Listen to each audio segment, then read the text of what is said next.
With Stranger Things having come to an end, and with my previous Steve Harrington analysis video only covering up until Volume 1 of Season 4, I felt like this would be a great opportunity to take a look at how Steve's journey comes to its conclusion. In my opinion, Steve's role in the end of Season 4 and throughout Season 5 further cements his position as the best character in Stranger Things. I think he gets perhaps the greatest ending of any of the characters, and in this video I will look at how Steve's arc in the show culminates in the final season. I always had this dream that I'd have this really big family. The final 2 episodes of Season 4 have some pretty big moments for Steve, where we have seen Steve feeling lost and concerned about his future ever since he broke up with Nancy in Season 2. His growth and development throughout the series has helped him discover what he truly wants in life. Steve confides in Nancy that he always dreamed of having 6 little nuggets and going on cross-country family road trips. I think his time babysitting the younger kids has helped reinforce to him that he truly does want children, as looking after them and seeing them grow is something Steve has come to truly value.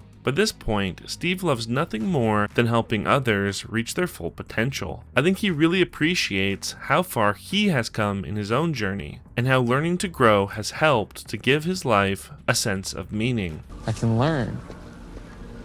I can crawl forward. I needed it. It's changed my life. He wants to help others have that same feeling of growth, and he does his best to nurture them on their journeys. I think the scene where he watches Robin finally talking to Vicky is a great example of this, as he was encouraging her throughout the whole season, trying to help her get out of her own head, and was there for her when she needed a friend. Steve, watching on like a proud father, tells us just how happy he is for Robin, as well as the fulfillment he gets from seeing her come into her own. I really missed you. I missed my best friend. Steve's arc in Season 5 focuses on his relationship with Dustin. For the first time, there is some serious tension between them, as Dustin, still reeling from the loss of Eddie, is acting out. In this scenario, Steve is akin to a single parent who is struggling to help their child who has gone through something traumatic. Steve wants to be there for Dustin, but at every turn he finds his advice being ignored, his attempts to help being rebuffed. I have shown nothing but concern for you since forever, and I have been repeatedly ignored. For Steve, this becomes incredibly frustrating, as he so badly wants to help his friend, but is unable to. Steve lets the anger get the best of him a few times throughout the season, acting out as he feels powerless. I got angry because things were different. I feel like one of the big sticking points for Steve isn't only that Dustin is acting out, but the fact that he refuses to admit fault or apologize. Just do it for once. Just admit it, Henderson, that you're wrong. You screwed up. On a number of occasions, Dustin's actions left the party short-handed and actively put people in danger. Much of Steve's own growth came from his willingness to take accountability for his actions and work towards making amends. By Dustin refusing to own up to his mistakes, Steve sees his friend going down a dark path, where he ends up pushing people away and failing to grow beyond his trauma. It feels like the healing process can't fully start until they acknowledge the reasons for the feud in the first place before they are able to move forward. I was wrong. However, in the end, the two are able to come together and tell each other how much they really mean to one another. Steve has charged headfirst into danger at almost every opportunity. He is willing to risk his life to try and protect the others in the group. This is one of Steve's greatest virtues, and at the same time, when Dustin breaks down and tells Steve how he is scared that Steve will die and leave him, I think Steve is taken aback. He was unaware about how him putting his life on the line to save others could have such a profound effect on Dustin. Steve has likely never had anyone love him as much as Dustin does, as Steve is a single child and does not have a very good relationship with his parents. I feel like he is caught off guard by how devastating his death would be for Dustin, as to some degree, I think Steve viewed himself as expendable. Not knowing how much he has been scaring Dustin with the idea of him losing Steve, this realization helps to reground their relationship and allows them to move on from their struggles. Steve is still committed to helping the group in any way he can, but now instead of charging in solo to save the day, he goes with Dustin as they decide to live and die together, as life without the other would be empty. I think in a way, Steve is saved by his relationship with Dustin, as it gives him someone truly special in his life that he cares about and would do anything for. Steve's interactions with Nancy and Jonathan also further illustrate illustrate the maturity he has developed over the course of the show. Even though a lot of people seem to think that Steve was Mr. Steal Your Girl, this was in fact a smokescreen.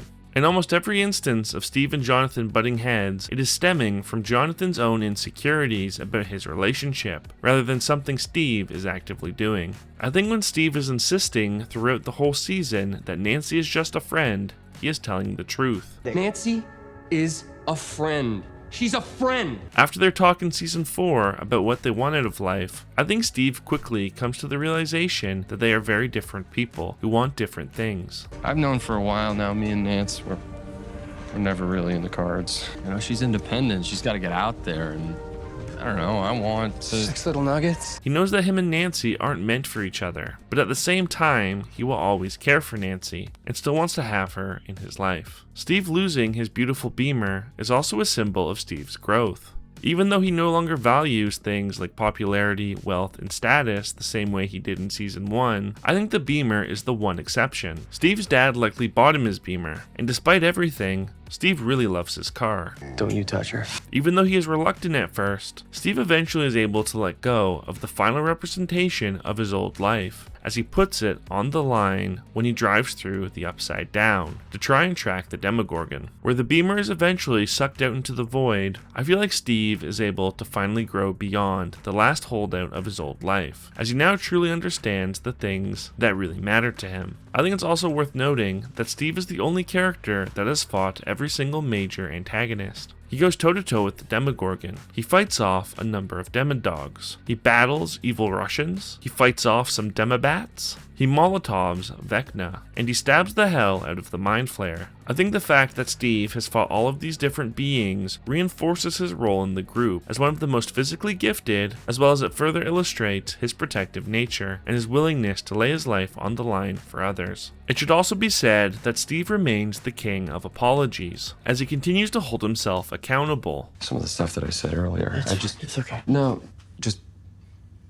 it's not okay. And apologizes to Dustin for the comments he made about Eddie's death, as well as patching things up with Jonathan for his role in their feud. As always, nobody is perfect, and even though Steve has come a long way, he's still a flawed person. But what makes him a special character is his willingness to see his own faults and to try and grow from them and to be a better person. I love teaching these kids, you know? I think Steve's ending is truly incredible and is a great conclusion to his series-long arc. Steve has slowly learned who he is as a person, as well as the things that truly matter to him. His time babysitting and seeing the party come into their own has given him an immense appreciation for children. He wants to help them along their path, and even though he still doesn't have any kids of his own, he finds the ability to help others through the community. Steve being a baseball coach is so perfect for his character. As for starters, we know he has one hell of a swing, but it also shows him in his element, as he helps these kids learn valuable lessons. Steve being a sex ed teacher also makes sense, especially combined with his philosophy on grades. I have a strict A policy. B, if you're a real knucklehead, it's about as low as I go. During Steve's time in school, he was made to feel stupid, which is something that he doesn't want other kids to feel about themselves, and so he is pretty lenient in his grading. I think him deciding to be a teacher and baseball coach shows him choosing the things that give him fulfillment over his previous values in wealth and status. He's essentially rejecting his dad's way of life, foregoing the fancy job and big house, and instead choosing to do something that he believes in. He is not taking any handouts from his parents, and is making it on his own. There's actually this rad place over in Forest Hills. I can't quite afford it yet, but I'm close. And that is on a coach's salary. It feels so fitting for a character that has come so far and learned so much to become a teacher and a coach, so that he can pass on his lessons to other kids to help them in their own personal journeys. I think it's important to note that while the other older kids are still in the process of figuring themselves out and what they want to do with their lives, Steve is further along his path, as his struggles throughout the series and his previous concerns for the future have helped him to find what he wants out out of life just a little bit faster. We also see Steve's chosen family as he continues his friendship with the older kids, vowing to stay in each other's lives. His relationship with Dustin continues to become even more important, as Steve is like a mentor, big brother, best friend, and father figure all wrapped into one. When Dustin is giving his valedictorian speech, Steve is his biggest fan, watching on, so proud of the person that Dustin has become. We see Steve and Dustin going on road trips together, with Dustin being his one little nugget for the time being, helping Steve live out a dream and giving him a sense of family. Seeing how their relationship has developed over the seasons is so beautiful, and knowing that they will continue to be such important parts of each other's lives is heartwarming. I was very happy though with the way that